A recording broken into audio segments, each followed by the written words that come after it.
Puto wadya lalamat. At sayan video sa pantungtungan tayo. Puto. Sakit paborito iya panangan niya ng lapod Pangasinan. Pero labay ko kumunya na antaan no saray totoo ng lapod aroma lugar na gustuan damat so tawaya Puto. Kanyan pimasyar kami ni man Surfers Paradise pian mampataste test. Agustin Ray po pala, kasama ko si Sir Vic. Nandito po kami ngayon sa Surfers Paradise. May dala-dala po kaming mga kakanin.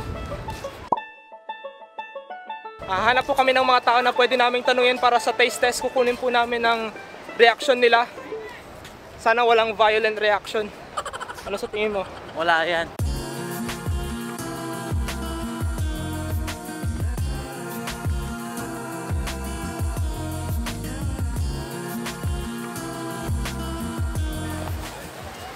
So yan po ang papatry namin ngayon. Sir, kaya?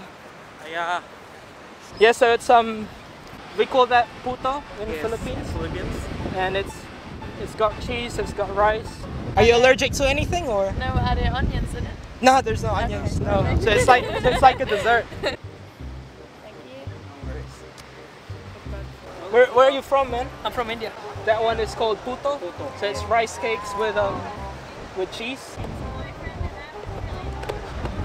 Are you allergic to anything or? No. Cool. So it's rice cakes pretty much with sugar and cheese. Okay. Cool. Oh, let's try. Yeah, that's called puto. Puto.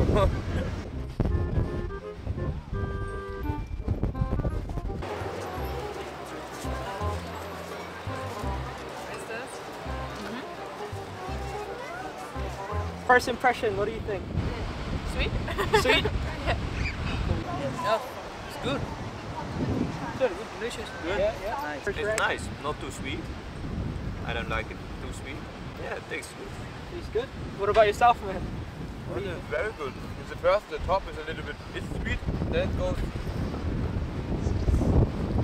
hard to describe. It's really good, yeah. I like that one. It's really good, yeah. How much would you pay for that one? If you were to pay for it, like that piece, that size and stuff. Yeah, maybe 50 cents in euro, maybe. Yeah, $1, $1 to $2. That piece you had, Maybe a couple of bucks. $2. Yeah. Australian dollars.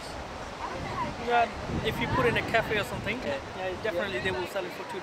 Maybe €1. €1. It's like a small snack, so yeah, something like that. $4? $4. Yeah. So guys, sabi nila $4 daw. Yes. So sa tingin namin kikita na kami. Kikita na kami. Dito na kami yayaman. Wow! Mali na po ang tinitignan ni Sir Vic.